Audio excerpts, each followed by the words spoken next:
Justru yang komplain kepada Allah akan takdirnya, problemnya adalah pada pemahaman imannya dia. Something wrong pada orang tersebut, bukan takdirnya yang salah.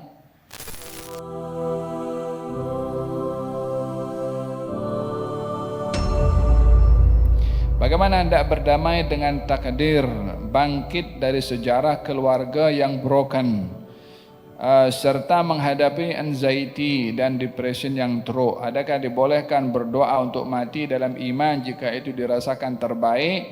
Sebelum kita berinteraksi dengan takdir untuk berdamai, kita hendaklah memahami kedudukan takdir pada seseorang. Ianya bahagian daripada rukun iman. Yang kedua, di dalam kita memahami takdir ini, janganlah kita melihat kenapa takdir itu tak baik kepada saya sebelum dia melihat apa yang saya dah buat kepada Allah Subhanahu wa taala, supaya jangan sampai menyalahkan takdir atau menyalahkan Allah, yang salah dirinya sendiri. Apa yang menjadi hak Allah tidak dijaga, apa yang menjadi tuntutan agama tidak dipelihara. Bila berlaku musibah kepada dia, dia marah kepada Allah Subhanahu wa taala. Awak yang salah. Bukankah kita diperintahkan untuk taat kepada Allah, dan bukankah Allah menjanjikan kehidupan yang bahagia kepada orang yang taat kepada Allah? Bila orang taat kepada Allah, man amila salihan min dzakarin wa untha wa huwa mu'minun falanuhyiyannahu hayatan thayyibah.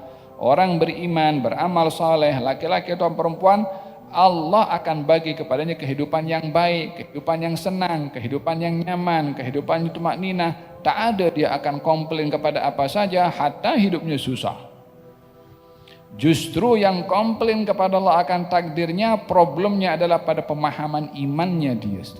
Something wrong pada orang tersebut, bukan takdirnya yang salah. Mana ada orang itu Allah ini kan maha baik, ya kan? Orang beribadah, bersedekah, taat kepada Allah Subhanahu wa taala, kemudian dia berbuat baik kepada semua orang. Lalu hidupnya disusahkan, kemudian tak ada nyaman dalam hidupnya. Dia berbuat untuk Allah, macam mana Allah akan dikatakan berbuat baik kepada orang yang Allah akan berbuat hal yang tak elok kepada orang berbuat baik kepada Allah Subhanahu wa taala? Ada yang tak kena kepada orang itu. Adapun Allah Subhanahu wa taala maha baik hatta menguji. Allah itu maha bijaksana hatta menduga. Allah itu maha menyimpan rahasia hatta orang itu problem dalam hidupnya, menghadapi banyak problem. Tapi bagi orang beriman, musibah itu akan difahami dengan indah, dengan hikmah. Masalah problem akan difahami dengan bijaksana juga. Apa sebabnya? Adalah imannya kepada Allah Subhanahu wa taala.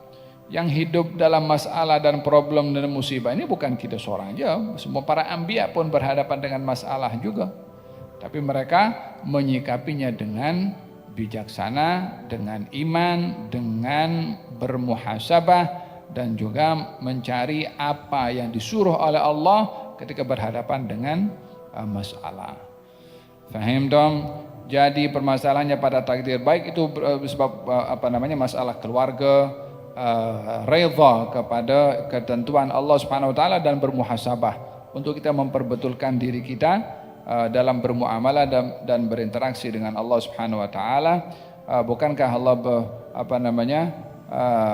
menjanjikan untuk memberi kebaikan kepada orang berbuat baik kepada Allah Subhanahu wa taala? Naam.